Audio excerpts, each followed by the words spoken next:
Hello all, this is, I actually forgot my name for a second there. This is Seymour Monica. It's been a while since I've done a video on this channel, and it's because officially I've gotten tired of my office chair that I bought for my desk, where I play games. On the PC, it gives me muscle spasms.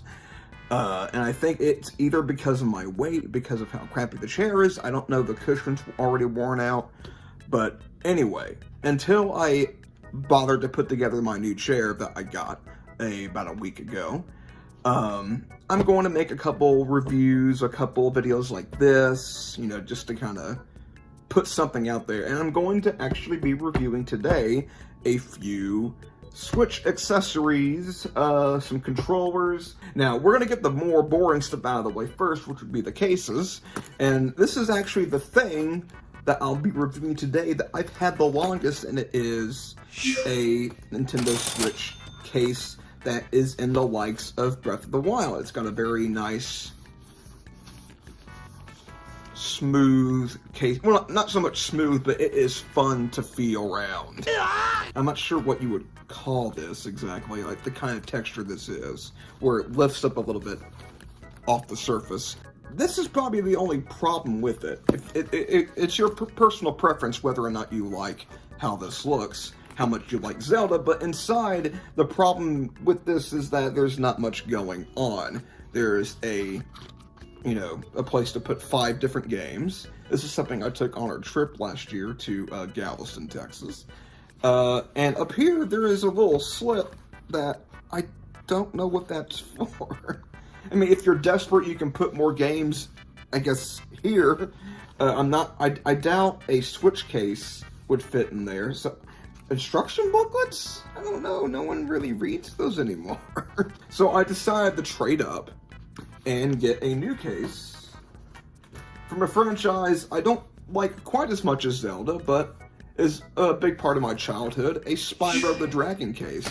It is far more flamboyant, far more vibrant, far more flashy, and I kind of like that about it. It's got a very nice image of Spyro and some of the characters, some of the enemies, and some of the friends he meets along the way. It's been a long time since I've played Spyro the Dragon. I don't know who that is. But I know who the fuck this guy is. This is the guy that holds an egg and you chase them, and some of them are really hard to get, and of course these are some of the dragons you save along the way. It is a very nice case, visually speaking. But inside is the best part. It actually comes with some headphones, which I'm sure are not that great, to be fair. I guess something you can use to wipe the screen on your Switch. Very nice. Get this. I guess it's like a warranty thing. I don't know. But it has far more room for far more games, and it actually folds out like this. And it has space for 10 games. Literally twice the amount of space as the first case right here. And I'm very impressed with how much you could put into this case, at least when compared to that one over there. Put it back. Boom, here's your Switch. Ideally, you keep your Switch off, but... And there you go. Yeah, it's in there. Now, what I do like about the first case is that I have, at one point, dropped my Nintendo Switch, and I guess this is probably primarily used as a cushion for if you drop it. And so it might save your Nintendo Switch. But since there's no padding... Well, actually, there is padding right here. So I guess it's like to save your Switch if you drop it. So I guess this has that going for it. Whereas this doesn't really... At least on this end, there's no padding. Of course, this would help. But, I guess you gotta pick and choose your battles. Which do you prefer, more safety? You think you might drop it once or twice? Or do you want versatility? This is far more versatile than that first one, I would say. So, now that we got the boring stuff out of the way, let's get to the controllers I bought. Let's start with the ones that I'm most impressed with. These are... I will put up the link to the purchase page, because I've forgotten what they are called. But these are controllers that are intended to act as, you know, when you put your Joy-Cons into, where is it? Where did I put it? Into this little slot right here that comes with your Nintendo Switch, kind of makes it look like a puppy dog. But you don't need that because you can now detach it and it still has these little handles. So, if you're the kind of person that plays with your Nintendo Switch, like this, with the Joy-Cons detached, you just kind of lay back and kind of play like that. These are really cool. And, strangely enough, they're really cheap. I think they were only $40. And they do apparently have motion controls and rumble support. Now, the downside is that, or actually a couple downsides, and also, not all controllers do this, but they do still have that little click. It's delayed, yes, but it still has that little click. That satisfying little switch. I can't actually snap. I've actually never learned to snap. And the strange thing is that how I whistle is how I suck in air, whereas most people blow air out. I'm a strange individual. So it does still connect to your Switch, but the downside is that no! There's this little empty space that you could easily find yourself gripping onto it, and when you do, it's like, it's uncomfortable. But it's easy enough to avoid that little empty space where it kind of caves in immediately and just drops off, and it just feels kind of icky and unsatisfying. But again, it's easy to avoid because most of the time you're going to be having your hands right about here and you're not going to feel it, but the risk is always there to feel that empty space. So there you go. I forgot to mention, the rumble. The rumble feels not too HD Rumble-esque. It's not very HD. And so the rumble is a little bit unsatisfying. It's almost like it either rumbles not enough or way too much. So, and it also comes with a little thing that essentially turns into the little puppy dog controller, and you can use it as a sort of a pro controller. So, yeah, it's got that going for it. Just make sure you really don't lose this. This is probably very easy to lose. Now, this is probably the most what the fuck thing that I'm going to review. This is something that Beat 'em Ups already talked about, and I actually bought it before his video. I bought this a long while ago, and your Switch just kind of slides in, and now it's this big hunk of a controller. And believe it or not, it actually, with certain games, it feels really nice to play. It feels really good to play a game like, say, Dead Cells with this. I actually kind of like how much the sticks poke out of the controller, and the buttons are... Well, you know what? Now that I think about it, I don't like how much they poke out of the controller and how much they click. It is very loud. I'm not even sure how easily you're able to hear my voice over the click-clack. But I do like how much the control sticks stick out. The control sticks are easily the best part. Now, since I've been using this for a while, probably the past 8 to 12 months, I'm not sure if you can see this. It takes a while to come back up. So, that's unfortunate, but it might be because I don't remember if I have dropped it. I'm a very clumsy individual. I may have dropped it at one point, and that's why it's doing that, or it's just simple wear and tear. And maybe I just got unlucky in that these things are known to be perfectly fine. So buy at your own risk. But by far, the thing that I don't like about this is that it's kind of tough to take the Switch back out. So if you want to... You almost have to really, you kind of have to clench your butt cheeks a little bit and just go, don't break it, don't break it. Okay, then it slides out. And it takes a little bit too much strength to try to. I fear that I'm going to press my thumb into my Switch a bit too tough and cause some sort of weird burn-in effect. I don't know. Here we have the insert, what it is called here. Again, I'm going to have the links down to purchase these, and I'm going to probably caption whenever appropriate what these things actually are. But this is from Mumba, and it's supposed to be something to protect your Switch if you are, like me, very clumsy and you drop it here or there. Because, for one thing, I actually take Tramadol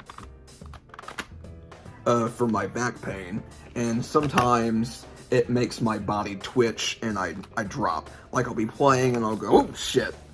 So that's kind of a problem. But anyway, it's actually very easy to install, or, rather put into the thing. And it's very easy to take it out. What I don't like about this immediately is how much heavier it makes your Switch. At least if you don't have any support and you just kind of hold it out in front of you. It almost, it gives me a bit of a wrist ache, to be honest.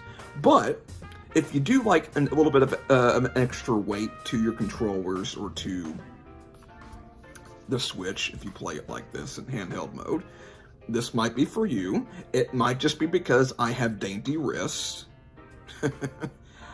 I do actually have very small wrists, so it could be just my wrists that are the problem. It is my fault. But especially if you just play it like this with some support on your wrists and your hands, it does give it a satisfying weight. Ideally, I wouldn't want it to have as much of a sudden drop off, like the groove be so steep. I'd rather the incline right here to kind of smooth out and go maybe about a sixth of the way across the Nintendo Switch on either side. So the incline right here drops off a bit, and so it can sometimes feel a little bit unsatisfying, but there are actually grooves right here. And when you hold it, you kind of feel it, grooving against your fingers, and it does feel satisfying. I'm not going to test to see how good this thing is at protecting my Switch if I am to drop it, because I am not about to potentially sacrifice a whole Nintendo Switch, not be able to turn it on well enough to get to the settings and transfer all the data that can't be put into the cloud. So, yeah, that would suck. So all in all, I do really enjoy this little attachment, and actually, it makes it to where you can actually, with this controller, put it into the dock. They heavily advertise that feature that you can keep this on, put it on the Nintendo Switch dock, and conveniently just kind of still take the controllers out and then switch up how you play.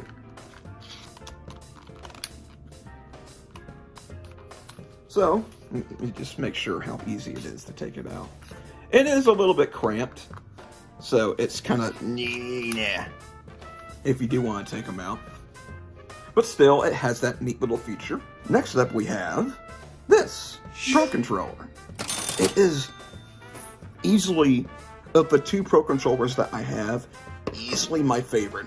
Obviously, it's intended to look, not feel, I'll get to that in a second, it's intended to look like a GameCube controller, which is a controller that, I'm a weirdo, I like the original Xbox Duke controller, I love that controller, and I also love the GameCube controller.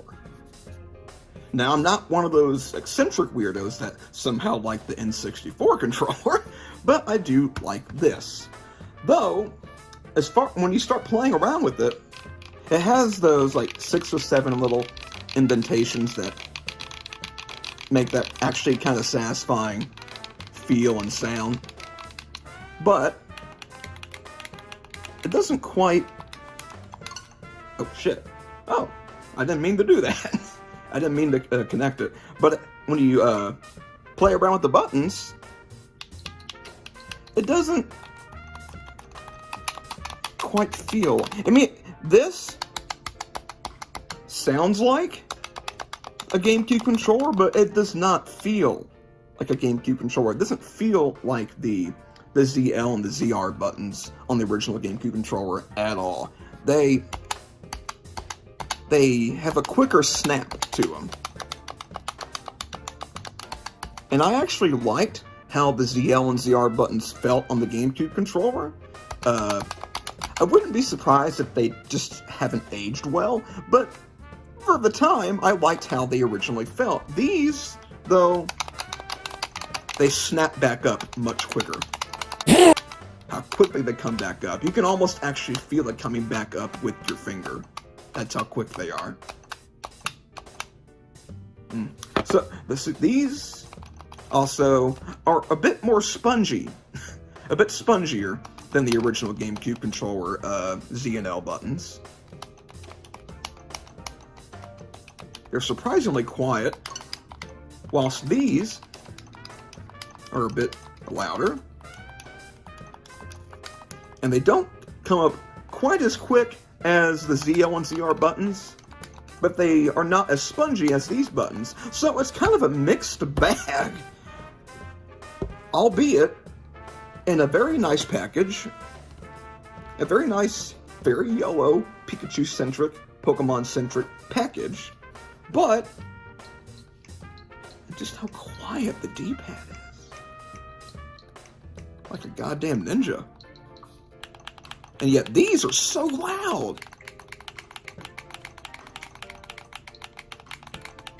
Like I said, it's kind of all over the place, but I do still love, for the most part, except for these back here, I do love this Pro Controller a whole lot. It is one that I've been using quite a lot, and it hasn't shown much of any wear and tear. Again, the only problem is the ZL and ZR buttons. But thankfully, they aren't the kinds of buttons that you're going to be pressing a whole lot. You're going to be mostly worried about the control sticks and the face buttons, right?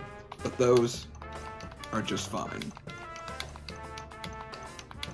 I almost kind of wish they had replicated the GameCube controller in its entirety, how it felt and how it looked, because that was a pretty good controller, in my opinion. But hey, can't win them all. I actually am still awaiting the final thing that I want to review.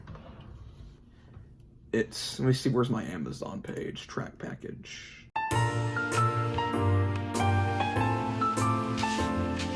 The other controller that I want to review is actually out for delivery. But you know what? While we wait, I'll also review the other Pro Controller that I have, the wired one that I have. And it is actually from Rock Candy. And believe it or not, I'm not sure how good their reputation is as far as controllers, but they make budget controllers. Controllers that are incredibly cheap. You can find all the cheap. I believe they also do wireless controllers, and they are, I think, a little bit less expensive than the, I guess, the more official Pro controllers. You may have already noticed just how tiny this thing is. It's like it's meant for someone half my height. It's actually really adorable. Whereas my 360 Rock Candy controller is about the same size as a regular 360 controller. So that really weirds me out. I don't know why it's like that. Why it's so tiny. But I actually kind of like how tiny it is. Does the Nintendo Switch have a USB port? So I guess I can't try it out right now. I can just kind of pretend I'm playing something. But I like how, you know, I actually don't like how the shoulder buttons feel. Maybe when you're kind of, you know, kind of zoned out playing a game, you won't notice how spongy these shoulder buttons feel. I guess thinking about it, it's probably really hard to make a really good controller. To have the right amount of give, right amount of weight, the right, just the exact right way to design, like, the physical layout of the controller, which is probably why a lot of people get it either somewhat wrong or really, really, really wrong. But yeah, I actually do like how this controller feels for the most part. I actually like how tiny the control sticks are. I mean, the Ipega controller is a whole different ballgame. They stick way, way, way up and they're fucking ginormous. But these like I'm doing foreplay with this controller. They're so tiny. The D-pad feels like shit. I will say the D-pad kind of feels like shit. It might be one of the worst D-pads I've felt. It just, like, say if you're playing a fighting game and you want to do like a down circle right B. I don't know. I mean, I just remember practicing fighting moves in Dead or Alive Ultimate. That's probably the only fighting game that I've played enough of. And so you want to do it like, you don't really feel your hands gliding over to the right. You just kind of feel like you're moving through air. You don't really feel the click of the D-pad. You don't really feel yourself moving across the D-pad. You just kind of feel like you're moving your hands, like moving your fingers across a flat space. It doesn't feel very satisfying. So if you're gonna use the D-pad for an indie game or one of the NES, SNES games, you probably don't want to get this controller. But as far as just using it, like to bring up a menu in one of the like one of the AAA, AA games, whatever, it's practically serviceable. But that's the only thing that I don't like about this controller. So it gets some points off. I'd say 2.5 or so points off for the crappy D-pad. So I'd give it like a 7.5 out of 10. I actually like how tiny the controller is, how tiny the control sticks are. But the D-pad, it kind of blows. And also the cord. It is really short. And so I actually had to move my recliner up closer to my TV where my Switch dock is, or I had to move the Switch dock closer to my recliner. Okay, less than about, say, 30 to 45 minutes after I stopped filming to wait for the delivery of this whole thing, it arrived. And immediately I'm noticing that the sticks are much quieter. And they have a very satisfying amount of give to them. You know, they don't go all the way in and come right back up and make a loud clicky clack. It's kind of like, yeah, we're control sticks. We go in and out. Don't afraid of anything. And the buttons are quiet and have the right amount of give to them, I think. They actually feel pretty similar to how the GameCube felt. And immediately I'm noticing when I'm pressing the D-pad, it feels exactly one-to-one like how the GameCube D-pad felt. Kind of spongy, very soft and quiet. I'm not sure if I like it or not, but for the most part, this actually feels exactly like the GameCube controller did, except for the ZL and ZR buttons. Why does every controller that tries to emulate the GameCube do this, or actually just any controller have it just like go snap, snap, snap, snap, snap?